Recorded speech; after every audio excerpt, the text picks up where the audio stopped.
Hi guys, welcome to my YouTube channel. Today we are making salsa. So we're gonna roast the tomatoes and some red chilies on a pan. Once they are roasted, we're gonna take them out in a container.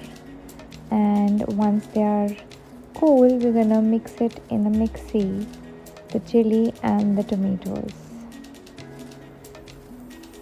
We're gonna keep our tomatoes, onions, garlic, green chili, and coriander ready, chopped, and we're gonna mix them all in a separate bowl.